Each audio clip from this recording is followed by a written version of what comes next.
أعوذ بالله من الشيطان الرجيم. بسم الله الرحمن الرحيم. يطوف عليهم ولدان مخلدون بأكواب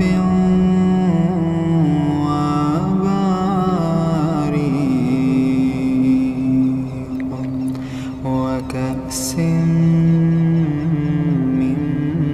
معين لا يصدعون عنها ولا ينزفون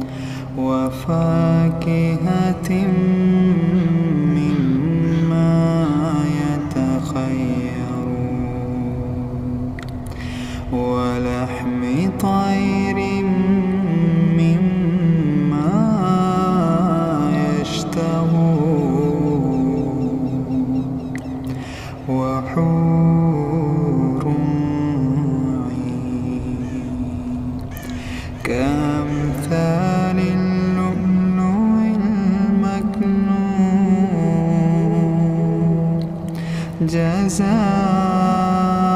جزاء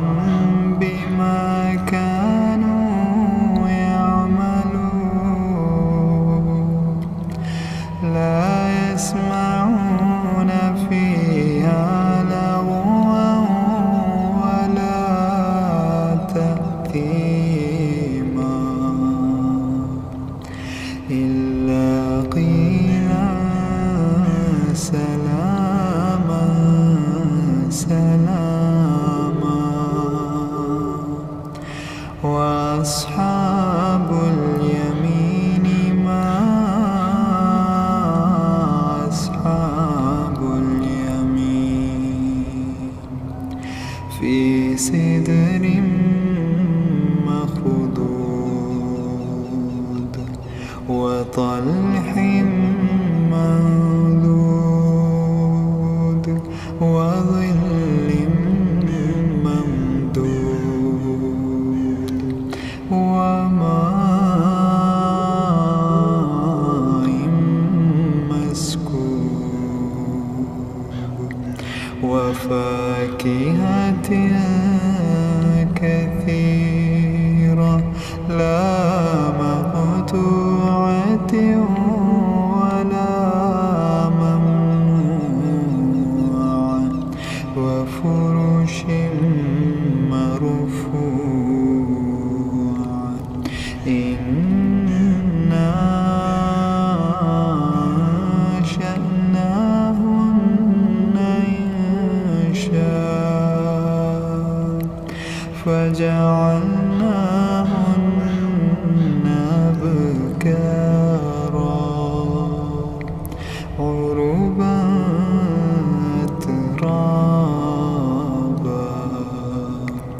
لأصحاب اليمين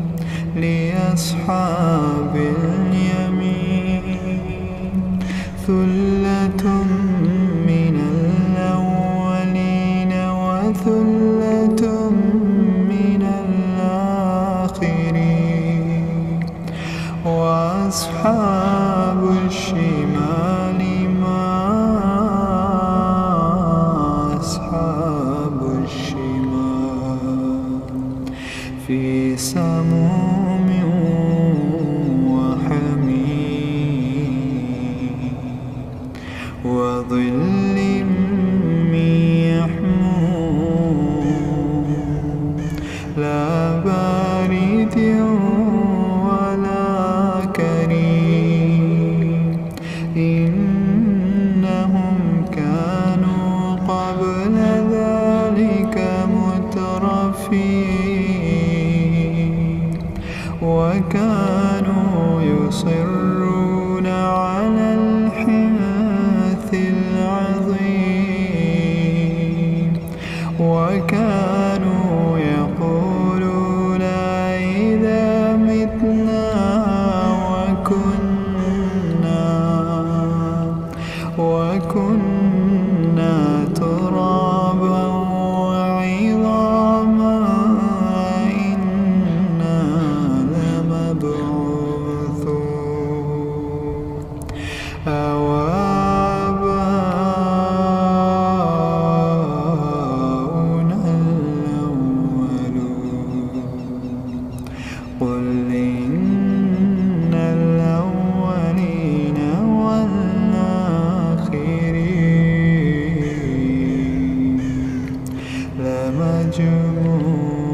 فمالئون منها البطون فشاربون عليه من الحميم فشاربون